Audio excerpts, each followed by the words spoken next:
എല്ലായിടത്തും ശക്തമായ മഴയും അതുപോലെ തന്നെ റോഡിൽ വലിയ കുത്തൊഴുക്കുമൊക്കെ ആയിരുന്നു. അപ്പോൾ അത് ഇന്നും തുടരാനുള്ള സാധ്യതയുണ്ട്. അങ്ങനെ മഴ ഇന്നും തുടരുകയാണെങ്കിൽ കൂടുതൽ പ്രദേശങ്ങളിൽ മണ്ണിടിച്ചിലും റോഡ് തകരലുമൊക്കെ തന്നെ ഉണ്ടാകും എന്നൊക്കെയാണ് ഇപ്പോൾ ഉത്തരാഖണ്ഡ് സർക്കാർ തന്നെ നൽകുന്ന മുന്നറിയിപ്പ്. ഇവിടെ സാധാരണ മഴക്കാലങ്ങളിലൊക്കെ ഇത് പതിവ് സംഭവമാണെങ്കിലും ഇത്രയും വലിയ ദുരന്തമൊക്കെ തന്നെ അപൂർവമാണ്.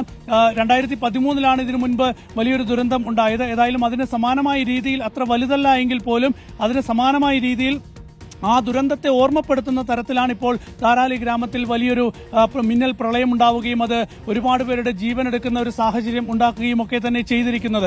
ഏതായാലും കാലാവസ്ഥാ വ്യതിയാനം വളരെ പ്രധാനപ്പെട്ട ഒരു വിഷയമാണ്. കാരണം ഈ ഒരു ഉത്തരകാശി അതുപോലെ തന്നെ ഗംഗോത്രി എന്ന് പറയുന്ന മേഖലയൊക്കെ തന്നെ ഒരു തീർത്ഥാടക ടൂറിസത്തിന്റെ ഒരു വളരെ പ്രധാനപ്പെട്ട ഒരു കേന്ദ്രമാണ്. മാത്രമല്ല ഇവിടുത്തെ ഒരു ഭൂപ്രകൃതിയും വളരെ ആകർഷകമായതുകൊണ്ട് തന്നെ ഒരുപാട് വിനോദസഞ്ചാരികളൊക്കെ തന്നെ എത്തുന്ന മേഖലയാണ്. അതുകൊണ്ട് ഒരുപാട് നിർമ്മാണങ്ങൾ ഈ മേഖലയിലൊക്കെ തന്നെയുണ്ട്.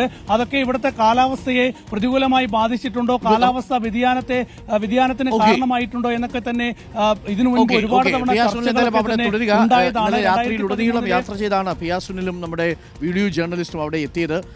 രാവിലെ ചായയൊക്കെ കുടിച്ച് നിൽക്കുക പിയാസുനിൽ. എനിക്കൊന്നും ഇപ്പം അവിടെ കനത്ത മഴ ഇല്ല. പക്ഷേ എങ്കിലും ആ റോഡ് നന്നാക്കണം, എങ്കിൽ മാത്രമേ നമുക്ക് ധരാലിയിലേക്ക് എത്തിച്ചേരാൻ സാധിക്കൂ.